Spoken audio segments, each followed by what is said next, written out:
ছবি বাড়িতে নাই, বাড়িতে কোনো ছবি নাই তার।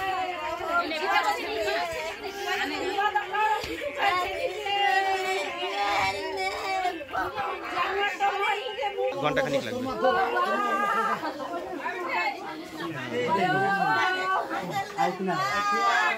হ্যাঁ, ঘন্টাখানিক লাগবে।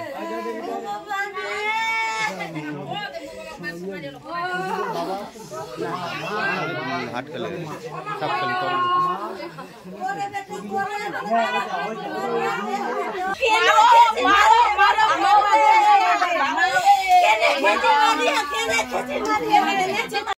দলের কোনো জনপ্রতিনিধি ছিলেন, ভোটে দাঁড়াইছিলেন? কোন দল থেকে? টিএমসি। কবে? মানে বিজেপি থেকে 18 ছিলাম, 2.5 বছর অনাস্থা করে তারপর টিএমসিতে আসছি আমরা।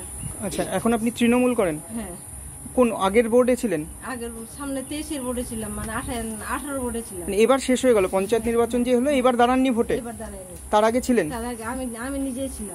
কি কোন ইয়েতে, কোন বুথ থেকে ছিলেন? মুসলমান বিজেপির মেম্বার ছিলেন। তারপরে অনাস্থা করে টিএমসিতে চলে আসছে। আচ্ছা, আপনার স্বামী কোন পার্টি করতো? এটাই। আগে কি বিজেপি করতো? হ্যাঁ, আগে একটাই করতাম, তখন বিজেপিতে দাঁড়াইলাম। হ্যাঁ, বিজেপিতে তারপর দেখলাম যে কিরকম সমস্যা দেখে তারপর আমরা অনাস্থা ডাকার পর আমরা টিএমসিতে। আপনি কি প্রধান ছিলেন না মেম্বার? মেম্বার ছিলাম। আচ্ছা, আপনার স্বামী এখন তৃণমূল করে? হ্যাঁ, আমি তৃণমূল করে। আর আমাদের আমার বর এই মুস্তফানগর বুথ সভাপতির সহসভাপতি। বুথের সহসভাপতি আপনার বর? হ্যাঁ। এখন আছে তৃণমূলের? এখন রানিং একদম রানিং। আর ওই যে মেরেছে সে কি কোনো পার্টি করে? আর আমরা চাই যে সরকার থেকে কিছু যেন আমরা সহযোগিতা পাই, এটাই। আচ্ছা, আপনার তৃণমূল করেন না আপনারা, তাই তো? আর যে মেরেছে সে? ও বিজেপি করে না কি করে, ও তো এখানে থাকে না।